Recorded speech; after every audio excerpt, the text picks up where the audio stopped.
Mungkin saya mewakili teman-teman anak muda sekarang ini gitu Pak ya, tentang Telkom Indonesia. Saya tuh anggapan itu Telkom Indonesia itu cuma masalah pesawat telepon dan juga internet Pak. Ya, dan itulah kita menciptakan aplikasi Peduli Lindungi.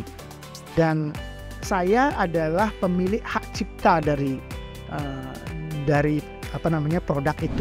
Ikutan full maraton Pak? Enggak, biasanya half saya. Wih, Half ya. saya kemarin lari 6 kilo aja udah 3 kilo pertama masih gitu Pak, 3 kilo terakhir aduh Ya pelan-pelan aja.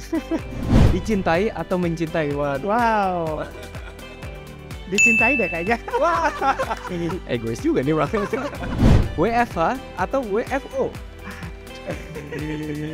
Ini nih, ini pertanyaan sulit untuk seorang pemimpin ya Pak ya.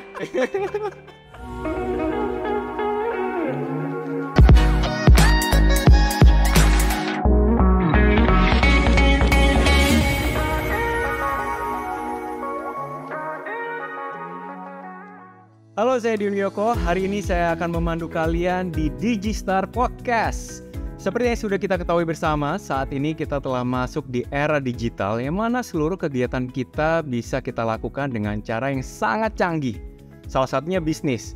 Bisnis digital sedang marak-maraknya sekarang dan tidak hanya produk, jasa pun dapat kita lakukan secara digital. Nampaknya digital benar-benar telah mempengaruhi pola bisnis secara keseluruhan.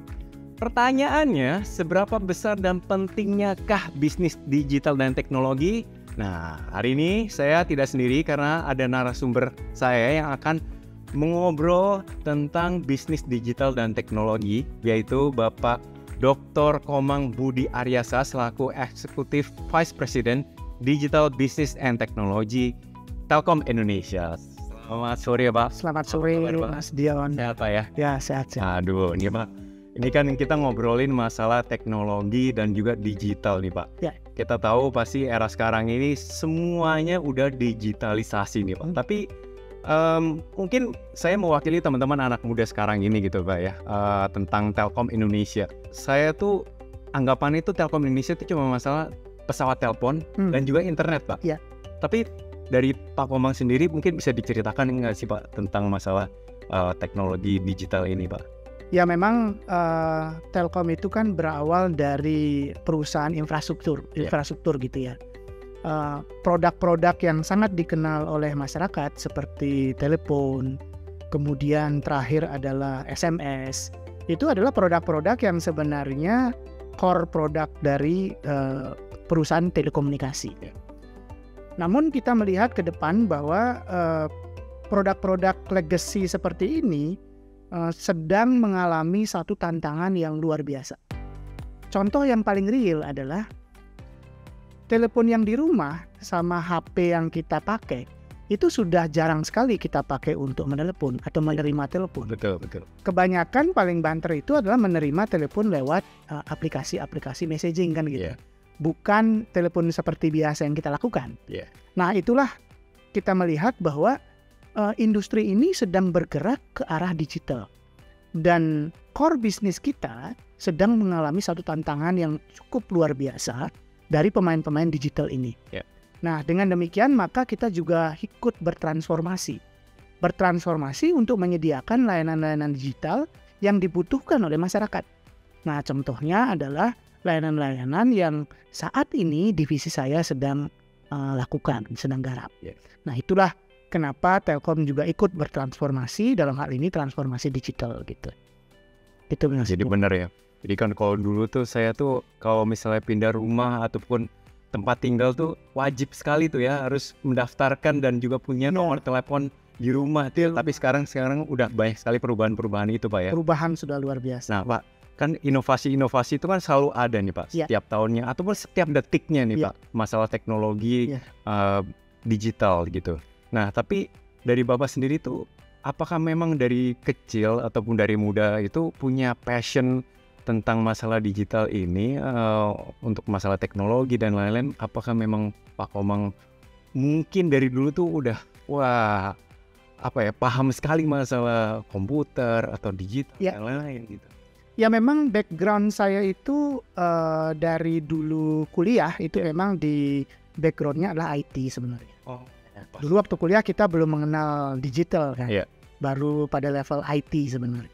Nah pas masuk Telkom tahun 1997, saya itu langsung ditempatkan di divisi yang memang menangani produk-produk yang relatif produk inovasi barunya Telkom gitu.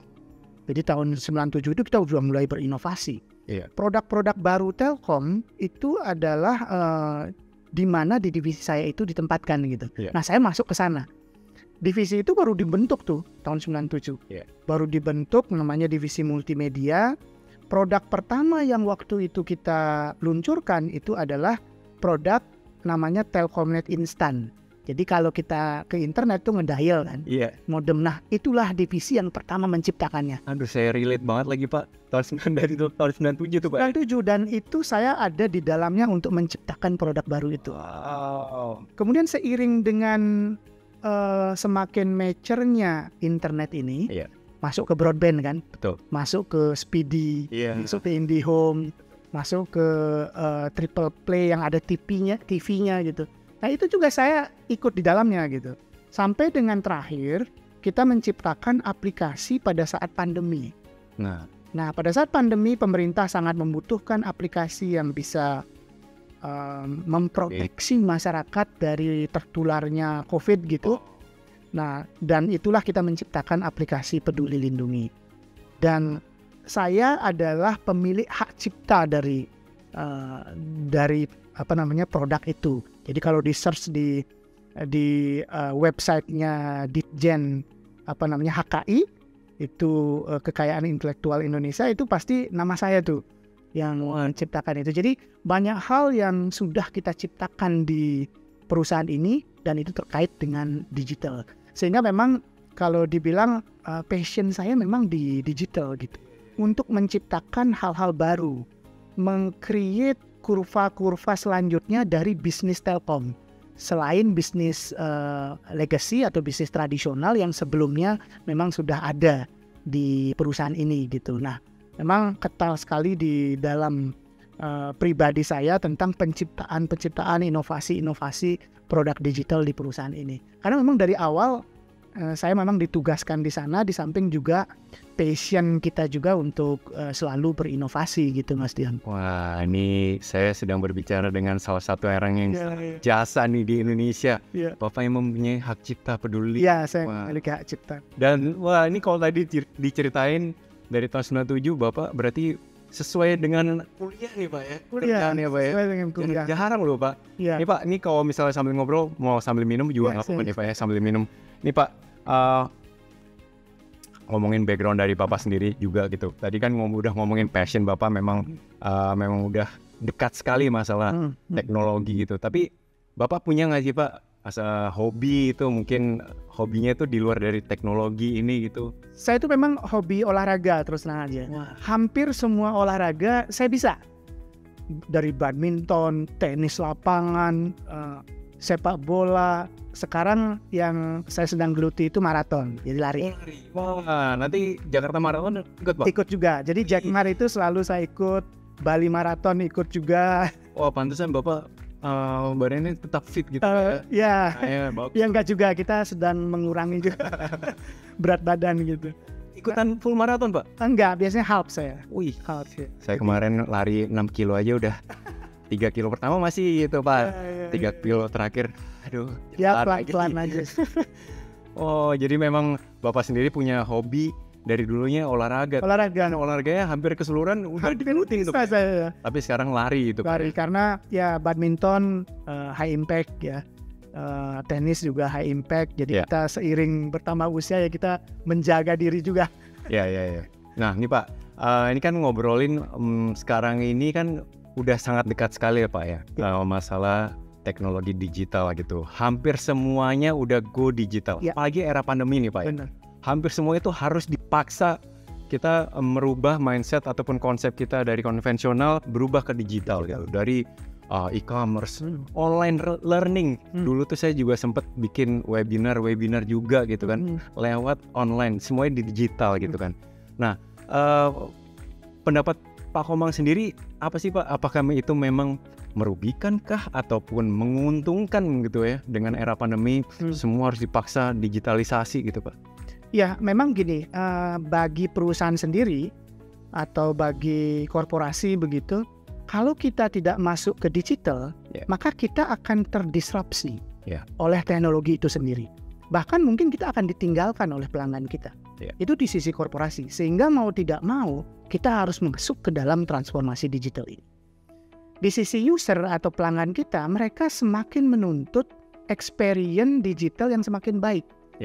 Pelayanan yang semakin baik di mana-mana, bisa juga dibuka di HP, servisnya juga bagus. Jadi tuntutan dari user sama pelanggan ini juga semakin besar. Yang membuat tidak hanya korporasi tapi juga government itu menyebabkan dia harus masuk ke dalam transformasi digital. Jadi tuntutan dari pelanggan juga kita juga demikian, karena kalau nggak masuk ke digital ya kita akan terdisrupsi, bahkan lama-kelamaan kan takut juga kita akan terlibas dalam gelombang digitalisasi ini. Kalau kita nggak siap, kita juga akan bisa tidak relevan lagi gitu betul. di market. Nah itu yang kita selalu antisipasi sebenarnya. Jadi kenapa kita harus segera masuk ke digital gitu, karena tuntutan user juga, karena kita juga harus tetap sustain gitu, berkelanjutan perusahaan ini, jadi harus masuk ke sana gitu. Jadi memang kita pun juga dari pihak Telkomnya juga harus menciptakan ekosistem yang sangat baik dari antara user dan juga dari Telkom gitu Pak ya. Jadi semuanya bisa saling menguntungkan juga ya. Jadi ekosistem itulah yang kita jahit di tengah-tengahnya dengan menggunakan digitalisasi gitu. Nah ini Pak, kalau masalah digitalisasi kan pasti ngomongin masalah cuan juga nih Pak. Pasti kan akan lebih mudah memang akses ya, karena kita ya mungkin sekarang ini kemarin-kemarin ada orang yang memang belum pernah jualan, tiba-tiba karena digitalisasi dengan sangat mudahnya bisa mempromosikan barang, akhirnya bisa berjualan lewat handphone aja gitu kan. Nah ini kalau Pak Komang sendiri pendapatnya seperti apa Pak? Jadi dengan adanya digital ini memberikan kesempatan kepada semua orang untuk bisa berinovasi dan melakukan bisnis di mana saja dan kapan saja. Jadi sekarang tidak hanya orang yang punya modal baru bisa berjualan, kemudian pedagang-pedagang besar gitu. Siapapun bisa sekarang berjualan di e-commerce. Siapapun bisa sekarang membuat konten-konten podcast, learning untuk bisa diposting di dalam platform belajar kan gitu. Siapapun sekarang bisa menjadi guru. Bahkan ada juga teman-teman yang bekerja di korporasi seperti kita, dia juga membuat konten-konten itu untuk pembelajaran. Bagaimana caranya bekerja di satu korporasi besar, bagaimana bahkan yang simpel-simpel saja, bagaimana tips and trick diterima menjadi karyawan BUMN gitu. Nah itu salah satu konten yang sebenarnya banyak juga peminatnya. Jadi target setiap orang bisa menjadi content producer. Setiap orang bisa menjadi businessman maupun businesswoman gitu. Jadi kesempatan digital ini memang luar biasa, memberikan kesempatan yang sama kepada semua orang untuk bisa berinovasi sama berbisnis gitu. Sesignifikan itukah Pak dari mungkin dari datanya dari Telkom sendiri gitu Pak ya, mungkin dari pengguna internet saat sebelum pandemi terus sekarang tuh udah tiba-tiba membludak, akhirnya gimana gitu? Ya memang kita lihat contoh paling real saja adalah permintaan pasang baru user internet yang baru. Jadi entah itu broadband yang pakai kabel maupun penambahan jumlah pengguna atau data SIM card di seluler itu meningkat secara signifikan semasa pandemi ini. Kemudian kalau kita lihat dari data begitu, transaksi di e-commerce juga naik signifikan. Order GoFood itu delivery juga naik signifikan selama pandemi. Jadi memang pandemi ini menjadikan semua orang harus masuk ke dalam dunia online. Kalau enggak kan waktu itu kita susah juga ya berinteraksi seluruh kemana-mana, sehingga men-trigger juga orang untuk deliver food di rumahnya, kemudian belanja lewat online. Apalagi orang-orang yang memiliki entrepreneurship yang bagus gitu, mereka langsung berbisnis di dalam masa-masa itu gitu. Jadi mendrive itu, dan setelah pandemi pun masih ke bawah juga nature begitu, jadi masih tumbuh juga. Nah, ini ngomongin masalah pertumbuhan nih Pak. Tadi kan Bapak sendiri pun juga udah tadi menjelaskan bahwa memang Pak Komang ini adalah orang yang paling berjasa dan juga memiliki hak cipta peduli lindungi gitu Pak. Nah, apa nih Pak? Akan ada apa lagi nih Pak untuk dari Telkom Indonesia gitu ataupun Pak Komang sendiri sudah berinovasi, akan ada the next big thing lagi nih? Ya. Apa lagi nih Pak? Ya. Nah, gini, sejak pandemi kemarin memang men-trigger di pemerintahan kita untuk mempush satu yang kita namakan sebagai digitalisasi government. Jadi sejak aplikasi itu diciptakan, hampir semua kementerian lembaga itu sedang bergerak menuju digitalisasi. Jadi tidak hanya di satu kementerian, tapi di beberapa kementerian itu kita lihat dan merequest ke perusahaan kita untuk melakukan digitalisasi. Salah satu contohnya adalah e-commerce untuk pengadaan barang dan jasa pemerintah. Nah ini sebelumnya kan transaksinya, kemudian tendernya, procurement-nya banyak yang dilakukan secara offline. Nah ke depan Telkom sedang membangun bagaimana caranya e-procurement itu di pemerintahan itu bisa dilakukan secara online. Nah itu satu hal, digitalisasi government akan semakin masif ke depan. Kemudian yang kedua di consumer kita lihat bahwa consumer ini cenderung untuk masuk ke dalam dunia kalau nggak entertainment, kemudian e-commerce begitu. Nah ini sedang kita siapkan juga konten-konten, bagaimana dia konten movie, kita kerjasama sama beberapa content provider, bagaimana kita bisa menyediakan service-service, layanan-layanan yang menjadi demanding di sisi user. Jadi ke depan kita di samping menciptakan satu platform yang sifatnya business to business, business to government, juga business ke consumer gitu. Nah itu yang sedang kita siapkan. Saya tunggu nih Pak. Pasti inovasi-inovasinya pasti akan berdampak luas ke masyarakat Indonesia nih Pak. Ya. Nah Pak nih, tadi kan udah panjang sekali Bapak udah memaparkan masalah teknologi digital dan lain-lain. Tapi saya tuh pengen menarik ke belakang lagi Pak. Mengetahui bahwa memang tujuan dan visi misi dari Telkom Indonesia untuk kan sebagai BUMN Indonesia, terus juga mengakselerasi digitalisasi yang berimbas ke masyarakat luas.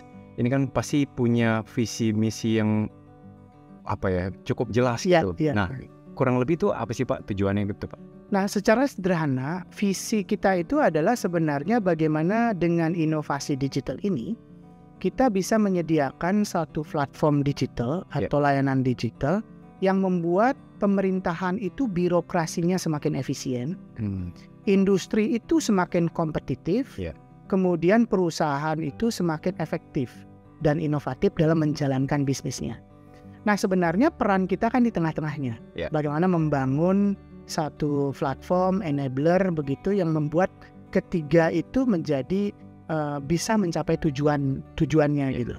Ya contohnya tadi kalau di government kan sebenarnya birokrasinya kan semakin efektif gitu kan, masyarakat semakin enak menikmati public services gitu. Kemudian industri Indonesia ini harus dibuat semakin kompetitif kan, jadi agar bisa berkompetisi di level regional, global. Nah di tengah-tengahnya itu sebenarnya digital yang berperan penting. Nah kalau korporasi atau perusahaan kayak kita itu harus kita buat bagaimana mereka bisa berinovasi, bagaimana bisa menyediakan layanan ke pelanggan semakin baik. Nah, Telkom Group itu ada di tengah-tengahnya untuk menjembatani objektif dari mereka itu gitu. Yang akhirnya bisa berkolaborasi di tengah-tengahnya. Dan intinya ujung-ujungnya lagi ekosistem digitalisasi gitu Pak ya? Ekosistem, karena di digital itu kita tidak bisa bermain sendiri Mas Dio. Betul. Harus berkolaborasi dengan banyak stakeholder, tidak hanya di partner kita yang menyediakan teknologi, tapi juga sangat sering kita berkolaborasi dengan kampus akademik gitu kan. Bisa berupa research, bisa berupa pembelajaran yang dibantu oleh teman-teman dari akademisi begitu untuk melakukan bagaimana ekosistem digital ini bisa berjalan gitu. Kesulitannya apa sih Pak untuk menjalankan ekosistem itu? Apakah memang mungkin dari SDM-nya sendiri dari Telkom udah ada pembaruan gitu? Saya ngeliat tadi pas masuk sini, wah banyak sekali Pak anak-anak muda ya kan? Ya memang kunci dari semua kesuksesan digitalisasi itu adalah siapa di belakangnya, which is orang sebenarnya, people. Jadi people ini memegang peran kunci di dalam suksesnya bagaimana kita bisa membangun produk-produk digital di satu perusahaan. Jadi kita sudah mengidentifikasi bahwa pembelajaran sama peningkatan kapabilitas dari pegawai kita, people kita itu menjadi hal yang sangat penting bagi kita. Sehingga bagaimana kita merekrut, tiap tahun kita adakan rekrutasi secara besar-besaran untuk merekrut talent-talent terbaik di Indonesia ini. Bahkan teman-teman datang ke kampus-kampus, sosialisasi untuk menarik talent-talent ini. Kemudian bagaimana kita juga membuat satu rilis, membuat satu white paper, menjelaskan tentang bagaimana peran Telkom dalam melakukan digitalisasi di pemerintahan, di industri, dan di masyarakat, sehingga mereka punya ketertarikan para talent-talent itu untuk bergabung dengan perusahaan kita. Karena memang kita memiliki misi yang sama, kadang-kadang begitu. Ya, dan itu sangat dibutuhkan gitu Pak ya, karena generasi muda ini mempunyai mungkin ide-ide yang sangat fresh juga. Sangat fresh, ya. Jadi kita sangat terbuka sama ide itu. Bahkan kita setiap tahun itu memiliki event-event namanya Hack Ideas, innovation, internal innovation yang kita namakan Amuba. Jadi kita biarkan teman-teman yang muda-muda ini memiliki ide sendiri, kemudian mengembangkan ide sendiri. Kalau idenya itu bagus, kita biayai sampai dengan mereka bisa mengembangkannya menjadi suatu saat nanti kalau sudah besar, mereka bisa mendirikan perusahaan sendiri yang bisa menjadi cucu perusahaan kita, bisa memiliki saham di sana atas ide mereka dari awal. Jadi memang pengelolaan inovasi ini menjadi berbeda dengan zaman dulu, karena kan ide itu sekarang kan fresh idea, ide banyak sekali, dan kita harus memfasilitasi ide-ide itu, mendorong mereka agar bisa menciptakan ide itu menjadi kenyataan dan menjadi bermanfaat bagi perusahaan gitu. Nah Pak, kalau dari ide yang sudah menjadi kenyataan itu produk-produk apa aja tuh Pak yang udah dihasilkan dari? Nah, kita ada beberapa produk yang saat ini sudah besar dan tercipta dari ide-ide internal seperti itu. Contohnya adalah produk big data. Jadi big data ini kan banyak sekali dibutuhkan oleh perusahaan. Kita namakan produknya Big Box. Big Box ini diciptakan dan idenya juga datang dari pegawai-pegawai kita. Berawal dari 3 orang, sekarang sudah hampir 150 orang. Kita occupy untuk bisa lebih kuat. Karena produk ini ternyata sangat relevan bagi pemerintah daerah, pemerintah kota yang ingin mengintegrasikan data-datanya, kemudian menjadi satu monitoring center di masing-masing pemdanya. Yang kedua, kita juga punya produk namanya network monitoring.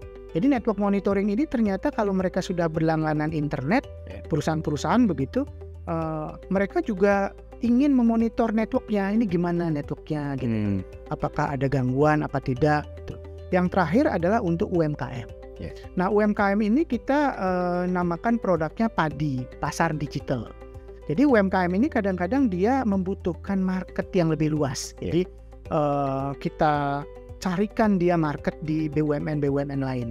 Jadi BUMN butuh produk dari UMKM, kita cari UMKM-nya, tengah-tengahnya kita buat marketplace B2B untuk BUMN gitu. Sehingga produk ini menjadi produk di mana para BUMN itu bisa langsung membeli sesuatu kebutuhan sehari-hari, misalnya alat tulis kantor gitu kan, daripada membeli kemana-mana kan ke online saja. Nah ini banyak sekali UMKM kita juga menyediakan produk-produk seperti itu. Jadi kita jembatani teman-teman. Wah ini menarik nih Pak. Ini ngomongin UMKM kan Telkom sudah menjembatani UMKM kepada customernya gitu ya. Tapi pengaruhnya tuh apa sih Pak? Ya jelas mungkin untuk mengakses dan lain itu kan lebih mudah. Tapi mungkin bisa dijelaskan lebih jelas lagi itu Pak, masalah digitalisasi dan juga tadi menjembatani UMKM itu Pak. Nah di sisi UMKM-nya itu sebenarnya mereka mendapatkan market baru atau new market. Sebelumnya kan mereka melayani retail seperti di e-commerce seperti biasanya gitu kan. Sebenarnya BUMN juga tiap hari dia membutuhkan produk-produk UMKM kan.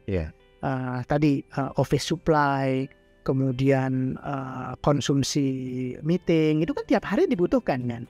Nah sebelumnya kan mereka nyari kemana-mana kan.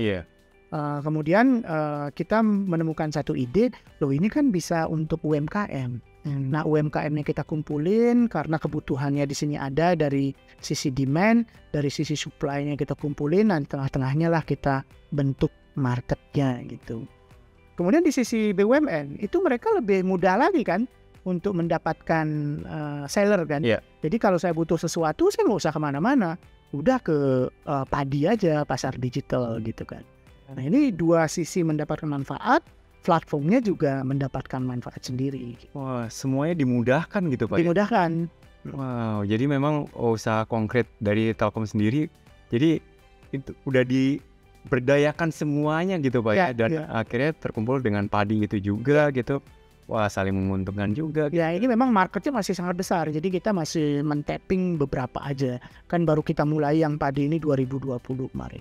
Sudah ada berapa UMKM tuh Pak? Sekarang total UMKM itu sudah bergabung 90.000. 90.000 Pak? Padahal jumlah UMKM kita kan puluhan juta kan. Yeah. Nah, ini masih banyak kan yang perlu kita invite, fasilitasi gitu. Tapi jumlah produk yang sudah bergabung di kita itu sekitar 900 ribuan produk. Jadi dari 60.000 itu kan banyak juga satu UMKM beberapa produk gitu. Sama. Itu 900 ribuan produk sudah tersedia di sana. Cara mengaksesnya gimana tuh? Misalnya saya nih pelaku UMKM, saya ingin mendaftar dan ingin ikut gitu. Ya, kita bisa visit ke padiumkm.id. Kemudian di sana ada register untuk seller, ataupun download apps-nya juga bisa di Play Store maupun di App Store. Kemudian para seller atau UMKM bisa di sana daftar, sesudah di-approve bisa posting barang-barangnya. Bahkan di Padi sendiri juga diadakan pembelajaran bagaimana cara melakukan foto terhadap produknya.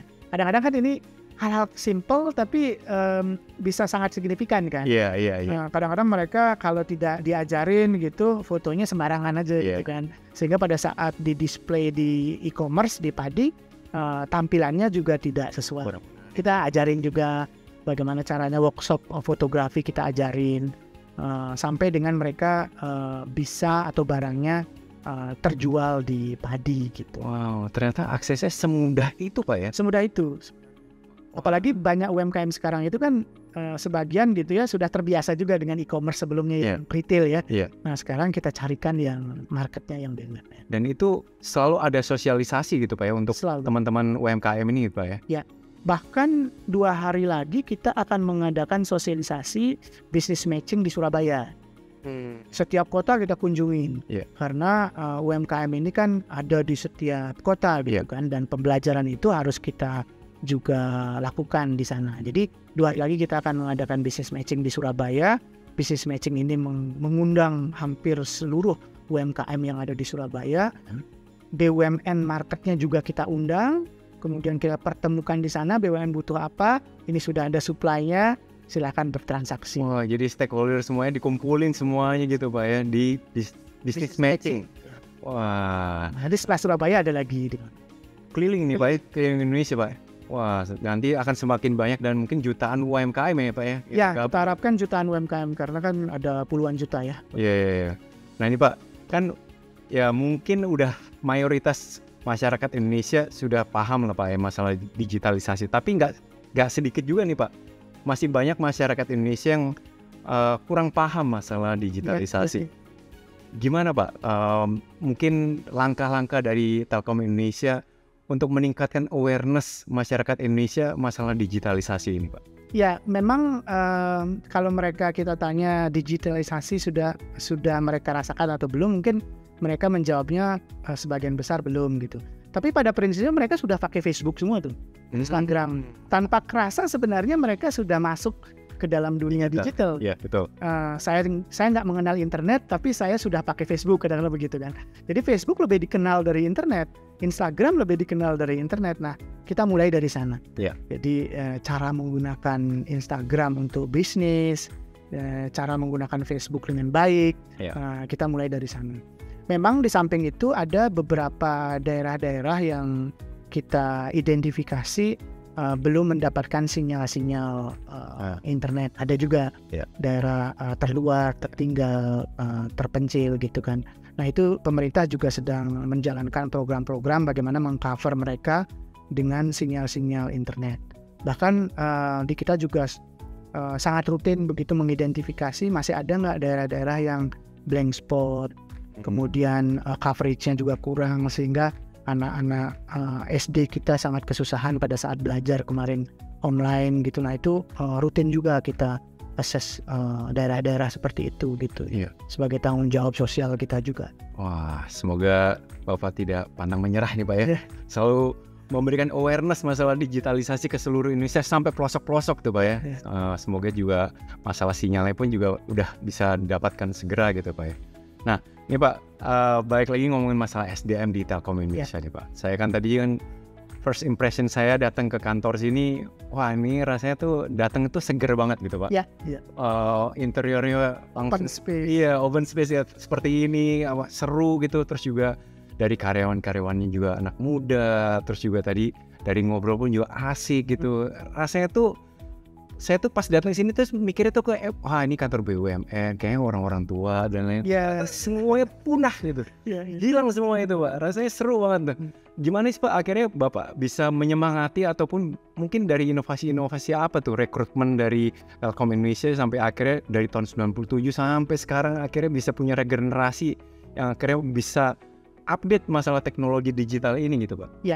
Jadi kita memang membangun culture ini dengan baik di perusahaan ini. Jadi yang pertama di samping rekrutasinya juga rutin, kita selalu menyarankan dan encourage gitu teman-teman yang muda-muda ini selalu open mind. Jadi mereka bisa mengungkapkan idenya, bisa mengungkapkan apa saja itu setiap saat. Bahkan kita selalu kasih tahu mereka bahwa men-challenge atasan, men-challenge orang lain dalam konteks yang positif itu adalah bagus untuk membangun culture-culture inovasi gitu. Sampai dengan ruangan kerja, kemudian lokasi kerja itu kita juga pikirkan gitu. Masalah ruangan kerja yang sekarang open space itu hampir semua ruangan kerja kita open space. Orang bisa duduk di mana saja, orang bisa bekerja di mana saja. Nah, suasana kerjanya, suasana tempat kerjanya juga kita sesuaikan dengan demand mereka hari ini. Jadi yang membuat mereka nyaman untuk bekerja gitu. Bahkan kita juga bebaskan mereka working from anywhere. Jadi dimanapun mereka bisa bekerja karena kita office ada di mana-mana begitu. Sehingga yang paling penting bagi mereka itu adalah bagaimana kita bisa menciptakan produktivitas kerja dengan baik gitu. Kita bangun budayanya gitu sesuai dengan demand dari new generation ini saat ini gitu. Itu pasti ada kesulitan tertentu dong Pak. Pasti awal-awal ada perubahan seperti itu, ada tantangan-tantangan seperti apa itu Pak? Memang pasti ada tantangan. Jadi terutama dari transisi dari teman-teman yang tidak terbiasa seperti itu mengikuti tren-tren baru gitu. Nah ini terus kita sosialisasikan bahwa kita harus tetap mengikuti bagaimana tren teknologi, tren cara kerja, kita sebut sebagai new ways of working hari ini yang harus kita ikuti gitu. Ya kalau tidak kita ikuti, beberapa perusahaan itu kalau tidak mengikuti cara-cara seperti ini, dia tidak favorable lagi bagi pencari kerja, bagi talent-talent di luar yang ingin bergabung di perusahaan kita. Padahal kita membutuhkan talent-talent yang memang baru dan juga memiliki kompetensi sesuai dengan strategi kita gitu. Ya, semoga ini teman-teman di sini pun juga terus semangat ini Pak ya, memberikan ide-ide yang luar biasa untuk Telkom Indonesia dan juga memberikan manfaat yang besar untuk masyarakat Indonesia. Nah Pak, tadi kan Bapak sendiri juga udah bilang bahwa memang pandemi memberikan inovasi-inovasi yang luar biasa juga gitu Pak. Tapi kan sekarang nih pandemi udah berakhir nih Pak. Kemarin kan WHO udah menyatakan seperti itu. Dan kedepannya itu akan ada langkah-langkah apa lagi nih Pak biar digitalisasi dan juga mungkin inovasi-inovasi dari Telkom Indonesia tetap sustain nih Pak kedepannya Pak. Sebenarnya yang paling penting bagi perusahaan juga perusahaan kita itu adalah selalu relevan terhadap market demand atau apa yang menjadi kemauan dari market. Jadi inovasi itu selalu kita drive berawal dari problem user atau masyarakat dan berakhir di masyarakat juga. Jadi divalidasi ke mereka. Jadi ke depan itu inovasi akan semakin banyak, kemudian proses kerja dan cara kerja akan semakin agile. Jadi proses-proses yang dulu kita bangun sangat kaku begitu tidak akan bisa relevan lagi ke depan karena semua orang membutuhkan agility, semua orang membutuhkan perubahan setiap saat gitu karena demand market akan semakin berubah semakin cepat gitu. Nah, ini yang perlu kita antisipasi ke depan. Sebenarnya inovasi kita itu akan selalu kita sebut sebagai customer atau user centric. Jadi selalu bersumber atau bersentral dari user requirement gitu. Asik juga nih Pak. Dari pemaparannya Pak Komang sendiri udah jelas gitu Pak ya. Semoga sih ini idenya bisa diteruskan dan juga akan ada produk-produk digital yang menarik lagi nih dan akhirnya bisa langsung bisa dipakai nih sama anak-anak muda nih kan yang tadi dari Bapak udah jelaskan nih Pak. Tapi Bapak kan udah sekian lama nih Pak bekerja di Telkom Indonesia dan juga ada ribuan anak-anak muda yang Bapak bawahi gitu. Tapi sebenarnya dari Pak Komang sendiri pendapatnya tuh arti leader itu apa sih Pak? Jadi yang pertama itu adalah seorang leader itu sudah pasti inspiring ya. Jadi kita harus bisa membangun semangat dari teman-teman yang muda ini yang akan melanjutkan kepemimpinan kita berikutnya. Nah itu yang pertama. Yang kedua adalah sebenarnya leader itu harus bisa menciptakan leader berikutnya gitu. Jadi kita sekarang sedang dalam proses begitu bagaimana kita bisa menciptakan talent-talent terbaik kita yang bisa menggantikan kita di itu penting tuh Pak ya, regenerasi tuh Pak ya. Itu sangat penting. Iya. Karena kan merekalah sebenarnya yang akan memegang kendali menjadi pengambil keputusan di era ke depan yang sangat kompetitif begitu. Jadi kita harus persiapkan hari ini. Jadi Pak Komang sendiri ini tadi udah menjelaskan bagaimana arti leader itu tidak takut untuk ada regenerasi gitu Pak. Itu paling penting Pak ya. Kita bisa menginspirasi banyak orang, kita bisa menurunkan ilmu, itu adalah jiwa kepemimpinan yang sangat kuat tuh Pak ya. Wah, luar biasa nih Pak Komang nih. Kita udah ngobrol panjang sekali nih Pak. Tadi saya udah nangkep banyak sekali dan wah ini saya terinspirasi banyak sekali dari Pak Komang. Tapi kayaknya mungkin agak lebih santai dulu nih Pak. Kita kasih challenge nih boleh? Boleh Pak ya? Boleh. Saya kasih challenge ke Bapak. Saya ada games this or that nih Pak. Jadi kuis ini cukup simpel Pak. Nanti saya akan berikan pertanyaan. Ada 2 kata pilihan gitu. Nanti Bapak pilih salah satunya. Ada beberapa nanti mungkin dari sini kita bisa tahu nih karakter Pak Komang ini apa nih dari pilihannya ini. Boleh Pak ya? Boleh. Izin Pak ya? Iya. Oke, langsung aja nih. Oke, pilihannya yang pertama. Robot atau manusia? Manusia. Online atau offline? Online. Keamanan atau peluang? Peluang. Membaca atau menulis? Menulis. Wih. Dicintai atau mencintai? Wow. Dicintai deh kayaknya. Wah. Egois juga nih Bang. Logika atau emosi? Logika. WFH atau WFO? Ini nih. Ini pertanyaan sulit untuk seorang pemimpin ya Pak ya. WFO deh. Oh WFO, oke. Nah tuh disimak ya teman-teman. Teman-teman Telkom tuh ya, WFO ya. Oke, lanjut. Baca buku atau nonton film? Saya kayak nonton film Pak. Bener nggak Pak? Oh nggak juga? Enggak juga. Oh nggak juga? Enggak juga. Kecuali Mas Dion yang lain. Wah, terima kasih deh Pak. Ini membaca. Kebayang nih makanya memang Bapak punya inovasi-inovasi karena memang ya kecuali ada film-film bagus lah. Ini yang lucu-lucu kan. Pak Komang ini tadi udah sempat ngobrol sama saya. Ternyata dia udah cukup banyak nonton film-film saya. Iya. Wah, terima kasih baik loh Pak, udah mengapresiasi karya saya loh. Oke, terakhir nih Pak, intelektual atau atletik? Intelektual. Intelektual. Tapi atletik juga nih Bapak nih. Ya itu kan hobi, nggak main. Jadi ini semua pilihan itu prioritas, tapi tetap semuanya juga harus dijalankan. Iya. Atletik tuh juga tetap harus tuh prioritas kesehatan tuh ya. Waduh, luar biasa nih Pak. Wah, tadi robot atau manusia, ternyata Bapak enaknya tuh Manusia deh. bener ya. Ngomong Manusiawi iya, gitu kan. berasa sih Pak waktu itu ya. Iya. Kerja semuanya, meeting semuanya online. Kebayang. Kayak Kebayang Ada suatu kita saat gitu. ada teman kita di samping robot semua kan, gimana gitu. aduh, oke.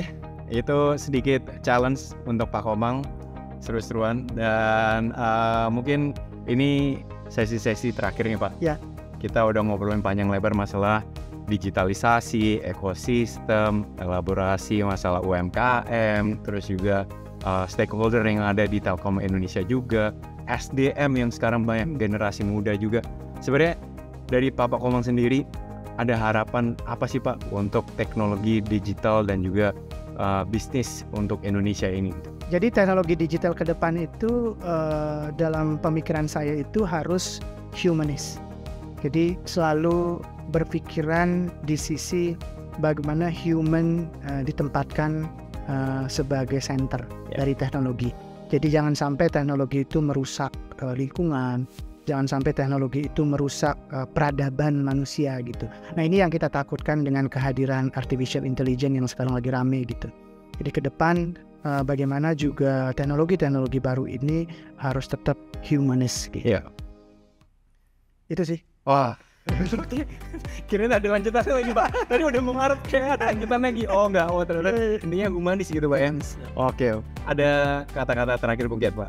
Mungkin bukan kata-kata terakhir, tapi ada yang ingin disampaikan terakhir buat teman-teman Digistar ini, anak-anak muda khususnya yang mungkin perlu disampaikan masalah teknologi digital ini. Ya, di dunia digital ini saya berpesan agar kita tetap curious ya terhadap hal-hal yang baru. Jadi karena dengan curiosity yang tinggi ini kita akan bisa belajar terus, berkembang terus, self learning, selalu meningkatkan kapabilitas personal. Karena ke depan itu orang yang memiliki kapabilitas yang kuat di sisi teknologi, terutama begitu, mereka akan tetap relevan baik di dunia kerja maupun di masyarakat.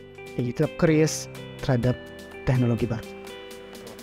Anak-anak muda tentu harus terus penasaran akan apapun hal yang baru gitu Pak ya. Khususnya untuk teknologi digital. Ya. Terima kasih banyak Pak Komang. Obrolannya sangat menarik dan juga saya banyak sekali terinspirasi dari obrolan tadi, bahwa memang banyak sekali inovasi-inovasi dan juga langkah-langkah ke depannya Telkom Indonesia bagaimana memajukan teknologi digital. Khususnya digitalisasi ini Pak ya. Bagaimana saling menguntungkan berbagai stakeholder, terus juga masih ingin mensosialisasi masalah digitalisasi juga gitu. Jadi banyak sekali impian-impian yang ingin didapatkan Telkom Indonesia, tentunya juga dengan partisipasi masyarakat Indonesia juga nih Pak ya. Benar. Bagaimana kita bisa menggunakan teknologi digital ini dengan positif dan juga dengan sangat baik. Terima kasih banyak Pak Komang. Makasih. Oke, terima kasih. Dan juga tentunya saya ucapkan terima kasih untuk teman-teman yang sudah menonton Digistar Podcast dari awal sampai akhir. Saya Dion Yoko, sampai jumpa. Terima kasih banyak Pak. Terima kasih.